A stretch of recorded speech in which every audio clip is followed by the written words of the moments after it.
जनसन्मानच्या निमित्ताने मी बारामतीला आलो, त्यावेळेला बारामतीमधून निघाले दादांची मिरवणूक हे पाहिले. तर काही जण बोलतात, तर काही जण 19लाच भाजपला तिकीट मागण्यासाठी कुठे गेले होते त्याची दादांकडे माहिती होती आणि माझ्याकडे माहिती होती. त्याच्यामुळे कोण काय बोलतोय याचं आज मला हे असण्याचं काही कारण नाही.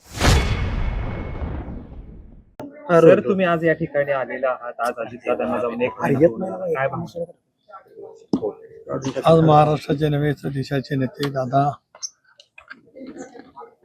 यांना जाऊन नेमका आज एक महिना पूर्ण होत आहे. इथे यावं, दादांच्या या स्मृतीस्थळाला नतमस्तक व्हावं.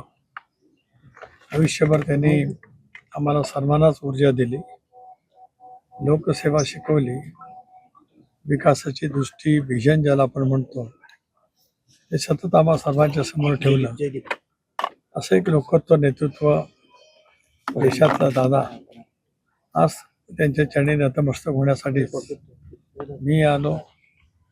पार्थ, जय हे दोघेही त्या ठिकाणी होतेच. इथलेच आमचे सर्वच दादाप्रेमी सहकारी आम्ही इथे येऊन नतमस्तक झालो. खरं तर दादांच्या अपघातानंतर अनेक प्रश्न उपस्थित होत आहेत. हा घात किंवा घातपात या अनुषंगाने कसं बघता? कारण रोहित पवार सातत्यानं मागणी करता आहेत की याची चौकशी झाली पाहिजे. मात्र कसं बघताय तपासाकडे आतापर्यंत एक महिन्याच्या? सुरुवातीपासूनच राष्ट्रवादी काँग्रेस पक्षाची माझ्यासहित आम्ही सर्वांची भूमिका राहिली की अशा पैकी ज्या वेळेला विमान अपघात घडतात त्यावेळेला जे एक तपासाची यंत्रणा, स्वायत्त यंत्रणा भारत सरकारने स्थापन केलेली आहे त्यामार्फत चौकशी केली जावी.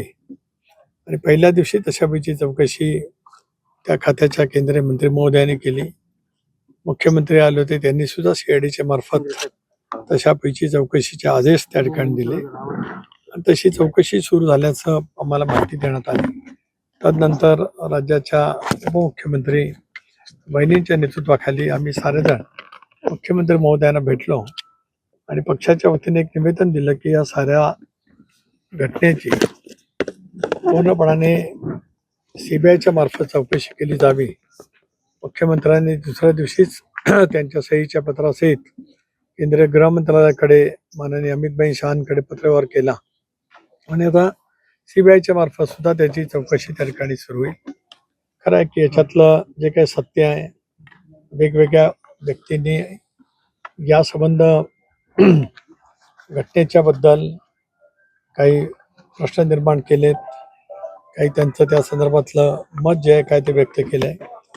राष्ट्रवादी काँग्रेस पक्षाचा अध्यक्ष म्हणून सुरुवातीपासूनच मी आणि आमच्या सर्व वरिष्ठ सहकाऱ्यांची ही भूमिका राहिली की यंत्रणेच्या द्वारे तपास करत असतानाच ज्या बाबी आज उपस्थित केल्या गेल्यात त्या ज्यांनी कोणी उपस्थित केल्या असतील त्या बाबीच्या सह या तपासाचा तपास सखोलपणाने त्या ठिकाणी व्हावा.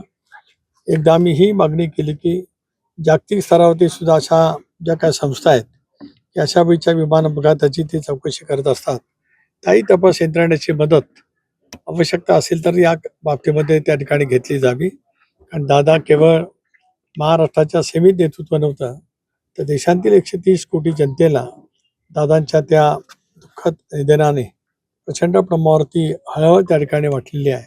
म्हणूनच या साऱ्याचा जो अहवाल असेल, तपशील असेल, तो देशातील जनतेच्या समोर लवकरात लवकर यावा ही आम्हा सर्वांचीच मागणी आहे.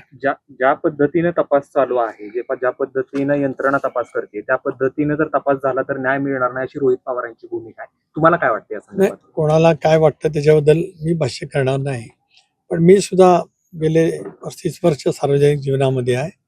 तपास यंत्रणाने तपास सर्वदूर पद्धतीने करावा. ज्या ज्या शंका उपस्थित केल्या गेल्यात अनेकांच्याकडून त्या सर्व शंका समजून सुद्धा घ्याव्यात आणि त्याच्या अनुषंगाने सुद्धा तपास त्या ठिकाणी केला जावा. म्हणजे तपासामध्ये त्या पद्धतीने तपास केला की नाही याची सुद्धा त्रुटी कुठे राहता कामा नये हे राष्ट्रवादी काँग्रेस पक्षाची मागणी त्या ठिकाणी राहिली. दादांच्या जाण्यानंतर जे राजकारण सगळं झालं त्याच्यामध्ये विशेषतः प्रफुल्ल पटेल साहेब आणि सुनील तटकरे साहेब हे विशेष टार्गेट होत आहेत. एक असं आहे की मी परवा स्पष्ट केलं, राज्याच्या राजकारणात अनेक वेळेला माहिती आहे की माझा दादांचा परिचय 1991च्या आसपास झाला. 99ला राष्ट्रवादी काँग्रेस पक्षाचा सहकारी म्हणून किंवा राष्ट्रवादी काँग्रेस पक्षामध्ये प्रवेश करत असतानाच माझ्याच मनोर आमदार निवासवरती दादा आले होते. 2 तास आमची चर्चा झाली आणि त्याच्या अलीकडच्या कालावधीमध्ये माझं 84 पासून सुरू झालेलं राजकारण एक वेगळा राज्याच्या काँग्रेसच्या मध्ये वेगळा परिचय होता. तीच पासून जी जीवाभावाची साथ माझ्यासारख्या कार्यकर्त्याने त्यांच्या समवेत केली, विश्वासाने केली, त्यांनी विश्वास दिला, अनेक ठिकाणी मला काम करण्याची संधी दिली. स्वाभाविकपणाने माझं कर्तव्य होतं, कारण मी केवळ अध्यक्ष आता नाही तर 14 ते 18 या कालावधीमध्ये एकत्र राष्ट्रवादी काँग्रेस पक्ष असताना सुद्धा होतो. आताही आम्ही एक भूमिका घेतली दादांच्या नेतृत्वाखाली एनडीएमध्ये सहभागी व्हायचं. त्यानंतर त्यांनी माझ्यावरती ती जबाबदारी सोपवली. लोकसभा झाल्या, मी लोकसभा त्यांच्या आदेशामुळे लढलो. लोकसभा लढायची माझी इच्छा नव्हती, पण दादांचा आदेश होता की तुम्ही प्रदेशाध्यक्ष आहात, निवडणूक लढली पाहिजे.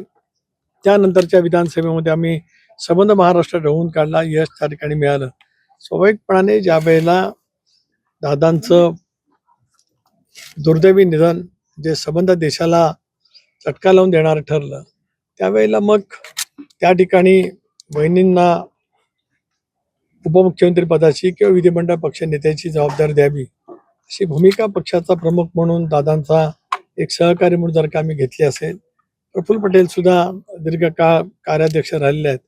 भुजबळ साहेब असतील, हसन मुश्रीफ असतील, धनंजय मुंडे असतील, दिलीप वळसे पटेल असतील, विधानमंडळातील आमचे सर्व आमदार असतील, या सर्वांनी घेतली तर त्याच्यामध्ये टीका टिप्पणी ज्यांना करायची असेल ते करू शकतात. पण आम्ही आमचं प्रामाणिकपणाचं कर्तव्य बजावलं, कारण दादानंतर उत्तराधिकारी किंवा त्या संबंध ठिकाणी काम करण्यासाठीच वहिनींनी ती जबाबदारी घ्यावी अशी विनंती आम्ही सर्वांनी केली.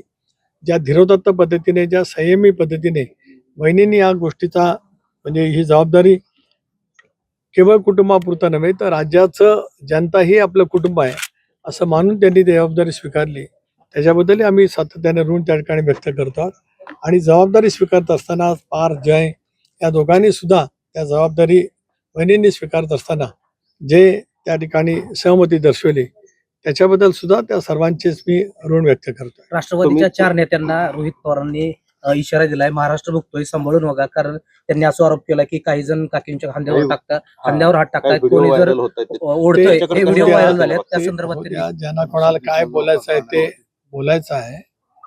एक बाब नक्की आहे की आम्ही निर्णय घेतल्यावर किंवा त्याच्या आधी कोण कुठे काय काय करत होतं, किती दादांच्या वरती प्रखर शहरी टीका करत होते, हे महाराष्ट्राने सुद्धा अनुभवलेलं आहे, काही नवीन नाही. बारामतीमधलं दादांचं भाषण आहे की मी एकटा आहे, बारामतीकर माझ्यासोबत आहेत, हे बारामतीकरांनी सुद्धा दादांच्या भाषणात पाहिलं आहे. जनसन्मानच्या निमित्ताने मी बारामतीला आलो त्यावेळेला बारामतीमधून निघाली दादांची मिरवणूक हे पाहिलंय. तर काही जण बोलतात तर काही जण 19लाच भाजपला तिकीट मागण्यासाठी कुठे गेले होते त्याची दादांकडे माहिती होती आणि माझ्याकडे माहिती होती. त्याच्यामुळे कोण काय बोलतंय याचं आज मला हे असण्याचं काय कारण नाही. म्हणजे आता वहिनींना दाखवणारी जी सहानुभूती आहे ती वरवरची आहे असं म्हणायचं तुम्हाला? एक असं आहे वरवरची की कशी आहे हे सुद्धा राज्यातल्या देशातल्या जनतेने अनेक वेळेला अनुभवलेलं आहे. मी ते कुठलेही क्षण केव्हाचे आज काय या ठिकाणी उद्घुत करू इच्छित नाही, पण गेल्या अनेक वर्षात मी माझ्या परवाच्याच बहिणींनी अध्यक्षपदाची सूत्र हातामध्ये घेतली त्यावेळेपासून म्हणजे 25 सप्टेंबर दादांनी 2012 राजीनामा दिला. त्याला मला सकाळी बोलवलं, मला सांगितलं मी राजीनामा देणार. मी माझ्या भाषणात बोललो. एक जवळीक विश्वास दादांसारख्या लोकत्व नेतृत्वाचं संपादन करणं ही सुद्धा माझ्या जीवनातली कसोटी होती. अशा वेळेला ज्यांच्या मनामध्ये काही वेगळ्याच भावना असतील तर ती राहू द्या ना, कारण आम्ही ते अनुभवलं ना. 23 पासून ते दुर्दैवी घटना घडेपर्यंत कोण काय पद्धतीने दादाच्या संदर्भात टीका टिप्पणी करत होतं महाराष्ट्राला त्या ठिकाणी ज्ञात आहे. आणि म्हणूनच आज ह्या ठिकाणी स्मृतीस्थळावरती मी आलेलो आहे. यापेक्षा मला काय या विषयावरती अधिक बोलायचं नाही. ज्या वेळेला बोलण्याचा प्रसंग येईल त्यावेळेला नक्कीच माझ्याकडे सुद्धा खूप माहिती आहे ना. नाही असेल अनेक क्षण माहिती नाही माहिती म्हणण्यापेक्षा अनेक क्षणांचा अनेक घटनांचा मी साक्षीदार आहे राष्ट्रवादी काँग्रेस पक्षाच्या गेल्या 26-27 वर्षाच्या वाटचालीमध्ये. मला साऱ्या गोष्टी ज्ञात आहेत. तुम्ही स्मृतीस्थळावरती आज आलेला आहात. अनेक जण म्हणतायत की वहिनी आमच्या काकी आहेत, अमुक आहे.